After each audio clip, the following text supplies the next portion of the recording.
am 80 years old, and here's the truth you won't hear anywhere else. While I was busy chasing everything I thought mattered, titles, money, prestige, my family slipped quietly out of reach. I see it every day in that worn photo album on the shelf. Pages curled, corners frayed, pictures long gone or faded. The smell of old paper hits my nose, mixed with the faint bitterness of cold coffee. Every empty page is a silence that screams. Birthdays I missed, laughs I never heard, hands that reached for me and found nothing. You think life waits while you win everything else? It doesn't. Not for me. Not for anyone. I believed wealth was proof of worth. I thought power, the right address, the fancy car, the corner office, that all of it would make life meaningful.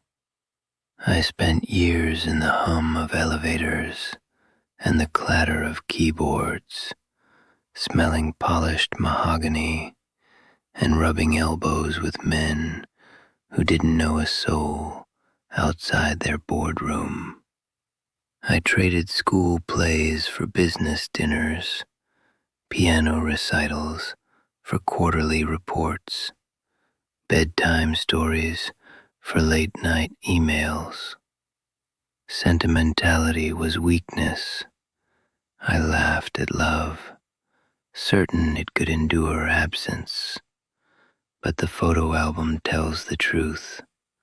Smiles I missed, milestones that passed without me, the subtle warmth of being there for them, all gone.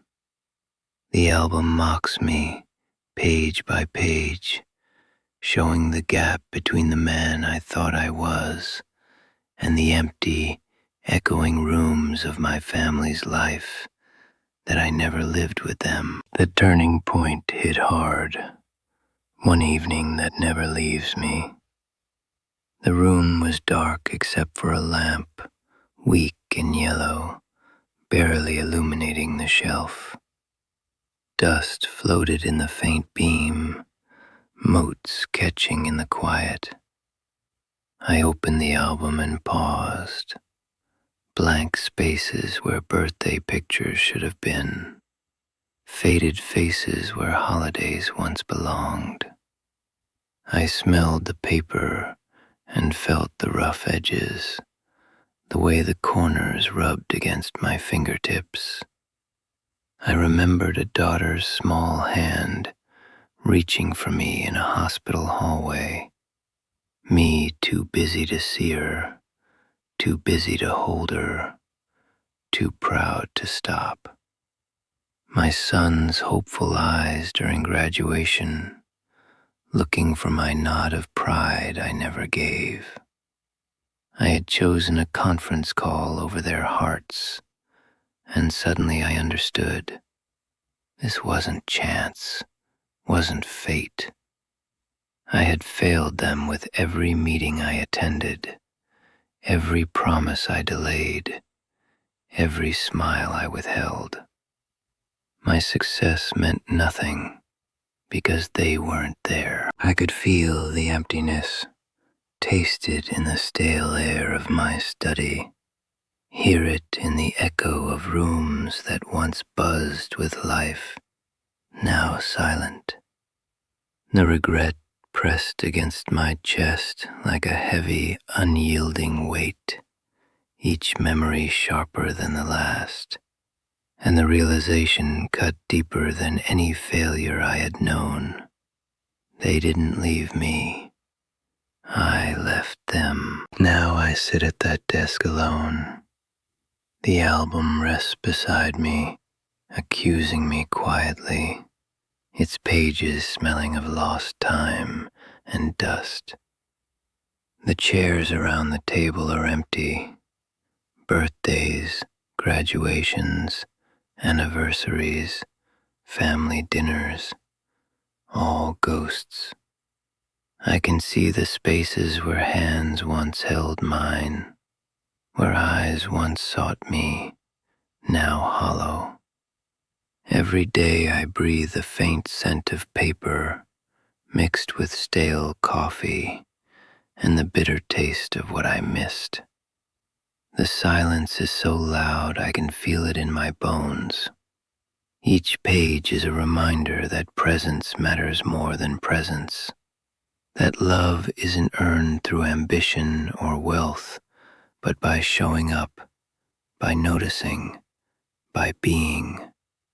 Success is meaningless when the hearts you care for are beyond reach. The emptiness gnaws, relentless, and there is nothing to fill it. Nothing at all. And listen, I'm going to speak plainly because no one else will. You think you have time. You think your winning matters if the people who matter most aren't there to see it. Stop pretending life waits for your ambition. Stop thinking they will always be there while you chase the hollow applause of strangers. Look at the people beside you. Reach out. Be present. Tell them you love them. Hold their hands. Don't wait for regrets to stack like pages in a dusty album that mocks you silently. You will not get a second chance. Your career, your success, your wealth, none of it will matter if your family, your friends, your moments slip away because you thought there was always tomorrow. Act now, because one day all that will be left is a shelf of empty pages, and the hands you ignored will have let go. Understand this. Winning without presence is losing. Losing without awareness is a life wasted. Be there before it's too late.